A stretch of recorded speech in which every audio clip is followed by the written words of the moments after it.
उदयपुर का नाम लेते ही अब तक वो जीके का सवाल याद आता था। झीलों का शहर, पिछोला सी झील, city palace, Sajjangarh palace, Fateh Sagar झील, ये सब आकर्षण के केंद्र हुआ करते थे।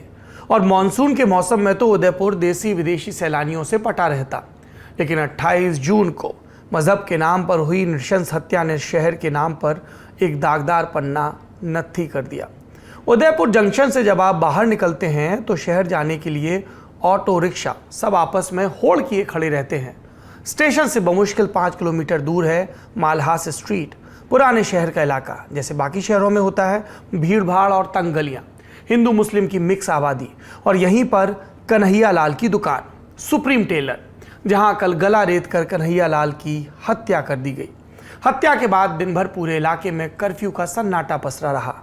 पुलिस ने दोनों हत्यारे मोहम्मद रियाज अख्तारी और गौस मोहम्मद को 28 जून की शाम राजसमंद से गिरफ्तार भी किया।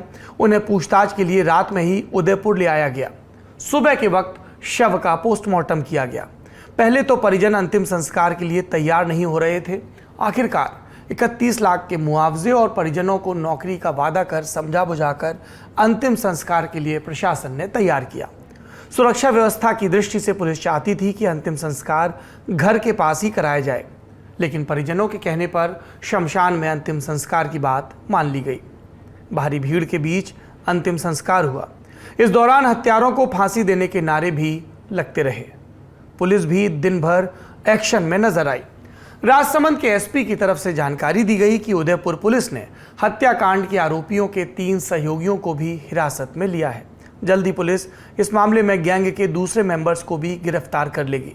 मतलब ये कि पुलिस अब उस पूरी चेन की तलाश में है जो इस मानसिकता से जुड़ी हुई है।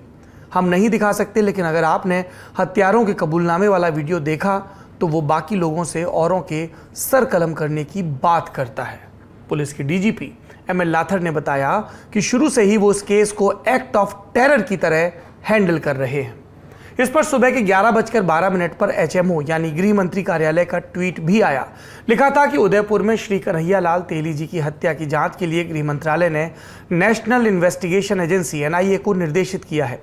किसी भी संगठन की संलिप्तता और अंतर्राष्ट्रीय लिंक की गहन जांच की जाएगी। खबर यह भी आई कि रात में एनआईए की टीम दिल्ली से उदयपुर के लिए रवाना हो चुकी थी और आज सुबह ही एनआईए ने केस को टेक ओवर कर लिया। एनआईए वो एजेंसी है जो आतंकी वारदातों की जांच करती है। उन्हें ऐसे मामलों को हैंडल करने में एक्सपर्टीज है। इसके बाद एक ट्वीट राजस्थान के मुख्यमंत्री अशोक गहलोत का आया। उनकी तरफ से लिखा गया कि पुलिस अधिकारियों ने बताया कि प्रारंभिक जांच में सामने आया कि घटना प्रथम दृष्टया आतंक फैलाने के उद्देश्य से की गई। दोनों आरोपियों के दूसरे देशों में भी संपर्क होने की जानकारी सामने आई। इस घटना में मुकदमा यूएपीए के तहत दर्ज किया गया है। इसलिए अब आगे की जांच एनआईए द्वारा की जाएगी, जिसमें राजस्थान की एटीएस पूर्ण सहयोग करेगी। इसके बाद एनआईए ने नया केस दर्ज किया। हत्यारे रियाज और गौस के ऊपर आईपीसी की धारा 452, 302, 153A, 153B, 295A और 34 के तहत मुकदमा पंजीकृत हुआ। साथ ही यूएपीए की धारा 16, 18 और 20 को भी जोड़ दिया गया। यूएपीए लगने के बाद अब आतंकवादी एंगल की भी जांच शुरू की जा चुकी है। सुनिए इस पर मुख्यमंत्री गहलोत ने और क्या कहा। ऐसे ही अपना काम शुरू कर दिया है कल रात से ही, रात पूरी करके कर दिया उसका। और अभी मैं जा रहा हूँ, जाते हम लोग लॉन्ग ऑर्डर में लेके भी मीटिंग कर रहे हैं।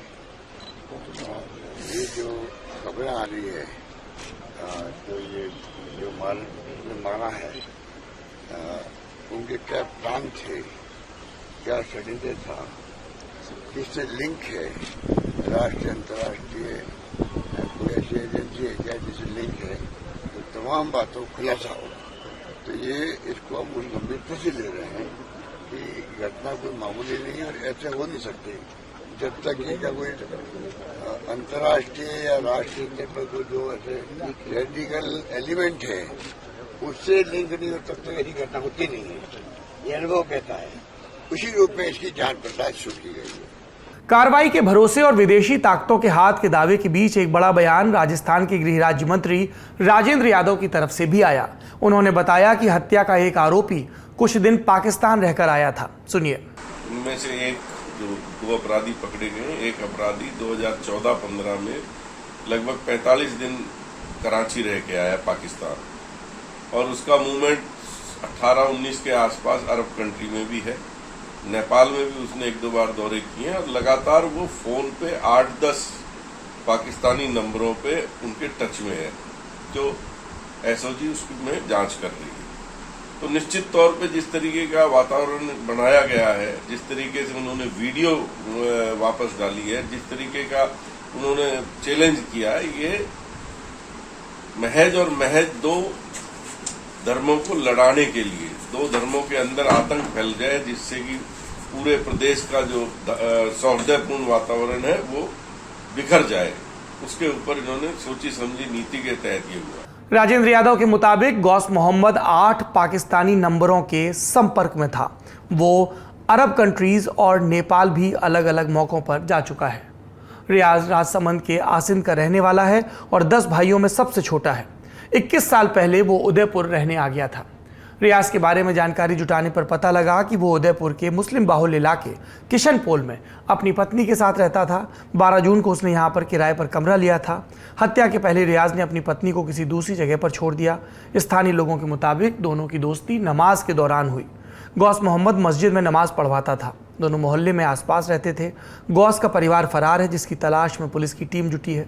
आज तक के संवाददाता अरविंद ओझा ने मौके पर जाकर पता लगाने की कोशिश की। रियाज के मकान मालिक से भी बात की, सुनिए।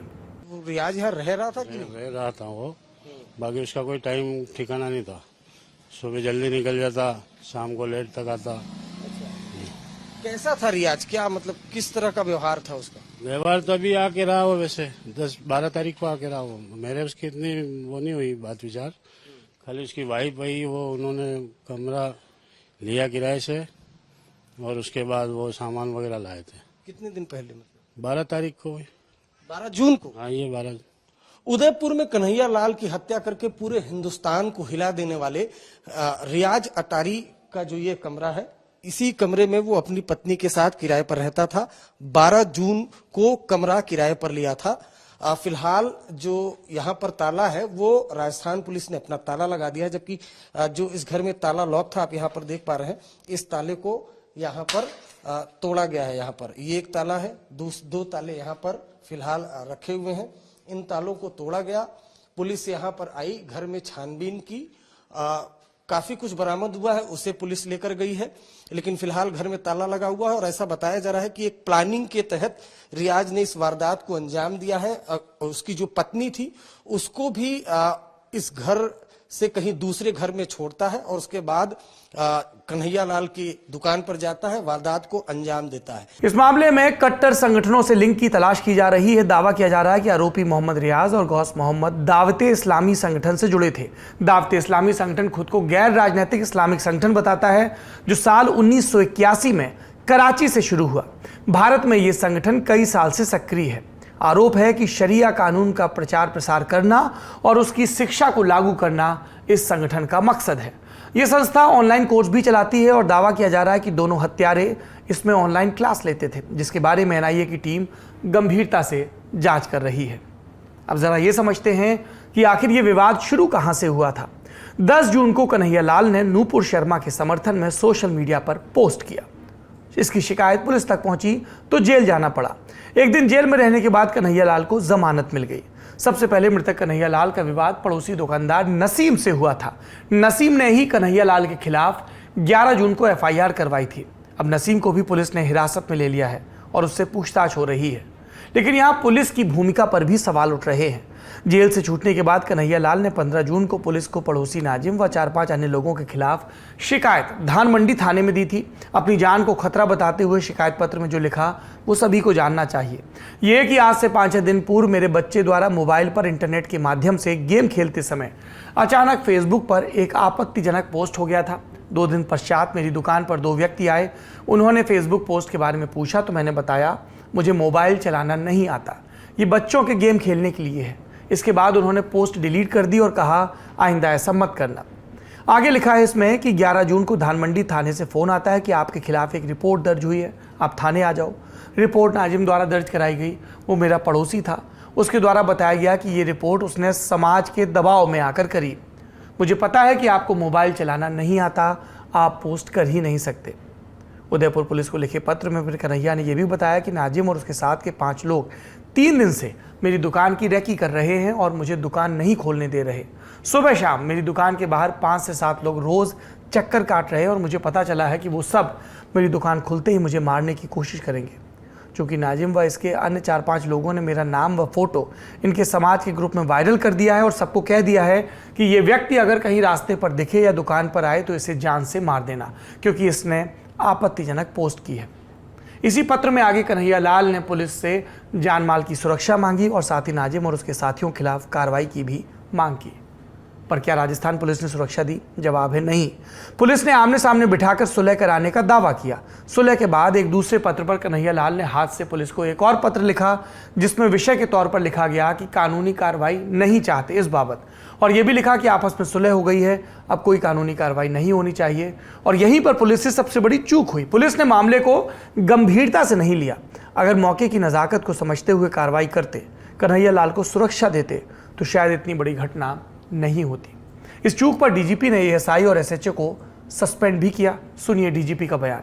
कन्हैया लाल द्वारा 15 तारीख को पुनः आने पर उपस्थित होकर एक एप्लीकेशन परिवार दिया गया कि उसको ऐसा आभास होता है कि नयम और कुछ 4-5 लोग कोई उसका शायद कोई पीछा कर रहे हैं और उसकी जान माल को खतरा है। जो सिचुएशन का आंकलन सही नहीं कर इसमें जो दोनों पक्षों को बैठाकर एक समझौता या ये कह लीजिए कि एक समझाइश की गई और दोनों ने कि ठीक है मैं अपनी दुकान खोलता हूँ और हम भाईचारे से रहेंगे, और इस तरह वो मामला वहीं पर खत्म कर दिया। कानूनी कार्रवाई जो करनी चाहिए थी वो नहीं की। इस संदर्भ में एएसआई को कल तुरंत प्रभाव से सस्पेंड किया जा चुका है और एसएचओ को आज हमने सस्पेंड किया है। और भी यदि किसी अधिकारी की इसमें कमी पाई जाएगी तो उसके विरुद्ध भी कार्रवाई की जाएगी, चाहे वो आपराधिक हो और चाहे वो विभागीय हो, किसी को भी इसमें बख्शा नहीं जाएगा। जहां तक फर्दर इन्वेस्टिगेशन का सवाल है, अब एनआईए के साथ मिलकर राजस्थान पुलिस में फर्दर इन्वेस्टिगेशन करेगी। पुलिस की इतनी कार्रवाइयों के बावजूद अब भी राजस्थान के कई इलाकों में तनाव की स्थिति बनी हुई है। उदयपुर के अलावा कुछ जिलों के संवेदनशील इलाकों में गश्त बढ़ा दी गई है। जयपुर जैसे कई जिलों में विरोध प्रदर्शन भी देखने को मिले। सबसे ज़्यादा बवाल राजसमंद जिले में हुआ, जहां का मुख्य आरोपी रियाज रहने वाला है। जिस भीम कस्बे से रियाज को पकड़ा गया था, वहां सुबह ही धारा 144 लगा दी गई थी। बावजूद इसके भीड़ इकट्ठा हुई, उपद्रव हुआ, पथराव शुरू हुआ। उपद्रव के दौरान किसी असामाजिक तत्व ने एक पुलिसकर्मी पर धारदार हथियार से हमला भी किया, जिसमें पुलिसकर्मी, जिसका नाम संदीप चौधरी बताया गया, वो गंभीर रूप से जख्मी हो गए। इलाज के लिए उन्हें अजमेर के अस्पताल में रेफर कर दिया गया है। पुलिस ने इसके बाद लाठीचार्ज कर प्रदर्शनकारियों को भगाया और पूरे भीम कस्बे को छावनी में तब्दील कर दिया। ये उदयपुर में हुई घटना से जुड़े आज के तमाम अपडेट्स हैं। एनआईए ने हत्या के आरोपियों से पूछताछ शुरू कर दी। शांति व्यवस्था कायम करने की अपील मुख्यमंत्री की तरफ से लगातार की जा रही है और शाम को सर्वदलीय बैठक भी बुलाई गई। सुनिए इस पूरे मसले पर विपक्ष ने क्या कहा। राजस्थान की राज्य सरकार की जो पिछले 3.5 साल में जिस तरह से उन्होंने कार्रवाई करी है, पूरी तरह से राज्य सरकार इस आतंकी हमले के लिए जिम्मेदार है।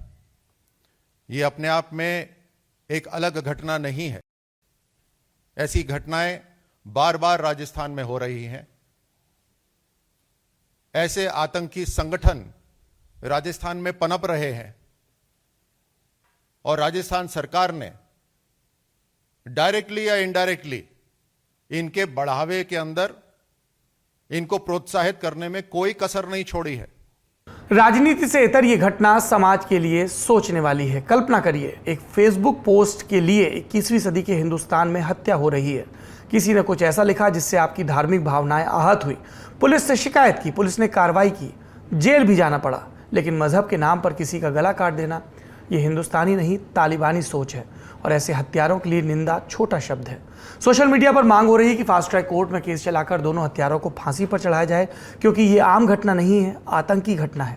सरकार भी यही मानती है। जिनको भी हत्यारों के प्रति जरा सी भी सहानुभूति होती है, उनका सामाजिक बहिष्कार होना चाहिए। ऐसे कृत्य की बिना किसी लाग लगवेट, बिना किसी इफ बट के भत्सना होनी ही चाहिए। कोई भी सभ्य समाज इसे स्वीकार नहीं कर सकता। इस मामले से जुड़े जो भी अपडेट होंगे हम आज तक आप तक पहुंचाते रहेंगे।